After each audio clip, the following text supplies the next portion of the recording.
Chief Constable will now accompany the commanding officer to the doors of City Hall. They will knock 3 times with the Chief Constable's billy club. The mayor will open the door, and the commanding officer will personally identify himself and the name of the unit and state that he is exercising his right of freedom to the city.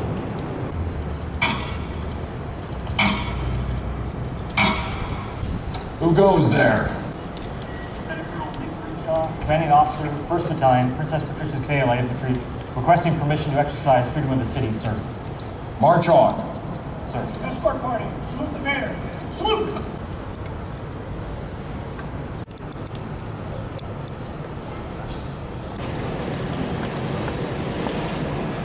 Ladies and gentlemen, please rise for the regimental salute to the Colonel-in-Chief, Madame Clarkson, and for his worship, Mayor Idison.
Blessing to the one who created us in all of our uniqueness, whom we name by many names and yet who is beyond any name, we bring this prayer. A prayer of thanksgiving for our military personnel, and today particularly for the Princess Patricia's Canadian Light Infantry, and prayers we offer for our military personnel serving across our world. May they always be guided by principles of justice, compassion, and understanding. And today, we honor the 1st Battalion, Princess Patricia's Canadian Light Infantry. The PPCLI has been awarded 40 battle honors, which publicly recognize and record a combat unit's active participation in battle against a formed enemy. The battalion was first granted freedom of the city in 1966, and again in 2004, and this morning, in recognition of 100 years of service to this country, the freedom of the city is an ancient honor. It is the highest honor a city can bestow upon its military community. We salute you. What is now being presented is the Freedom of the City Proclamation. The Mayor is now presenting a framed copy of the anniversary poem to Madame Clarkson. On behalf of all members of Princess Patricia's Canadian Light Infantry, I would like to thank you for your tremendous and sincere support for the regiment, for the opportunity to exercise freedom of the city of Edmonton. Since August of 1914, citizens of this great city have joined the ranks of the PPCLI and fought in every major campaign that Canada has been involved in, including World War I, World War II, Korea, peacekeeping missions, the Balkans, Cyprus, and indeed Afghanistan. This plaque is presented to the City of Edmonton by Princess Patricia's Canadian Light Infantry, 23 May 2014, to mark the enduring relationship between the citizens of Edmonton and the PPCLI, and to commemorate 100 years of service to Canada by the PPCLI. On behalf of all members of Princess Patricia's Canadian Light Infantry, I thank you for your enduring support and the opportunity to exercise freedom of the city. Thank you very much.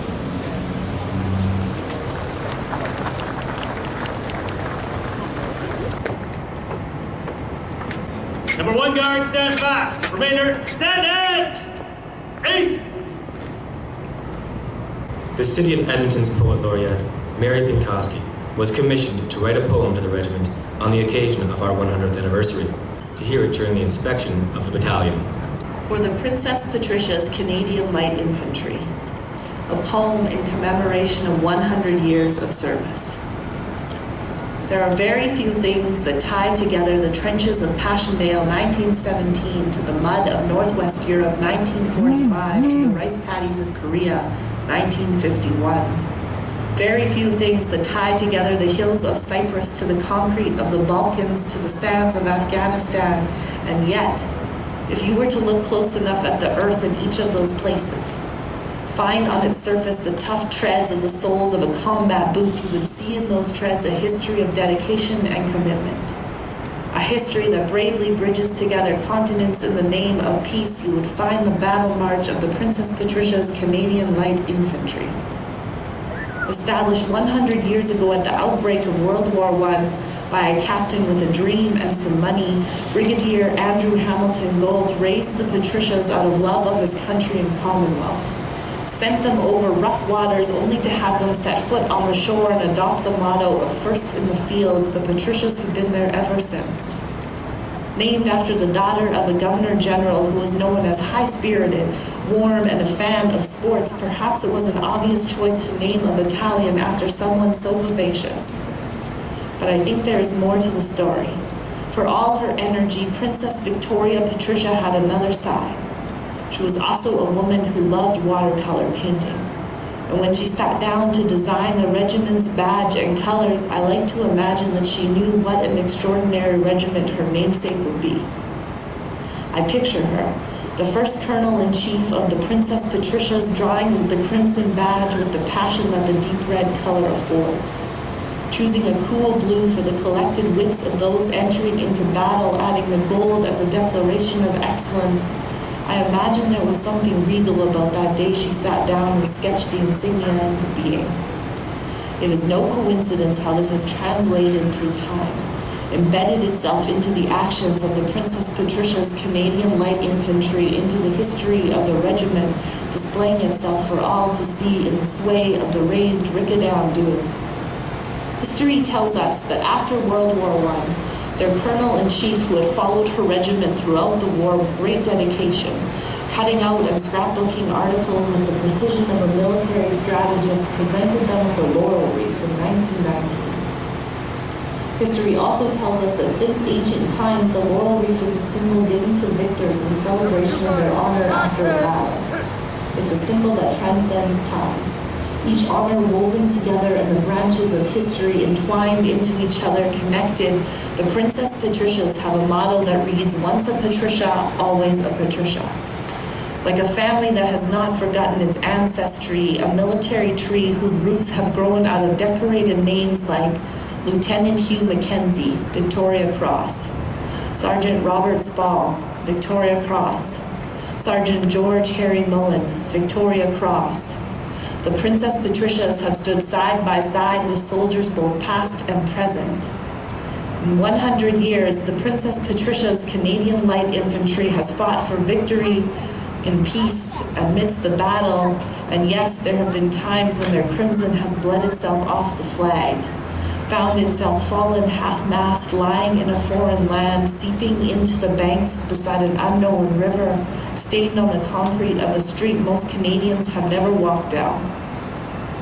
These are the times when the branches of the laurel wreath pull tighter, when they weave into themselves, hold each other with the strength of compassion. It is no mistake that the laurel wreath surrounds the crimson on the regimental color.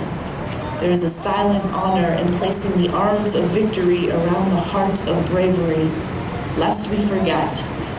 On August 3rd, 1914, before Flanders Field had yet had the chance to grow into our collective memory, the Princess Patricias came into being as the last privately funded military battalion. In 1951, they received the unique United States Presidential Citation for their efforts in Korea. In 2003, they had the same flag that flew in Kandahar flown into space as an honor to those who had become stardust in the street of Afghanistan sand. Today, under Colonel-in-Chief Adrian Clarkson, they are the first regiment to invite a person to that position who is not a member of the Canadian royal family, lest we forget. Named after a high-spirited princess with a deep love for Canada from their inception to today, the Patricias have led the way into battle and beyond. They stand on guard for strength and freedom. They are valor's deep red urgency and peace's golden sunset. They have traversed seas to bring security and safety to people they have never met. Their 100 years of building this glorious bridge that connects the trenches of Passchendaele with the mud of Northwest Europe and the rice paddies of Korea, that connects the hills of Cyprus to the concrete of the Balkans and the sands of Afghanistan, a bridge that sways crimson and red and blue to the gold and freedom of the wind moving through the proud Ricadam dew.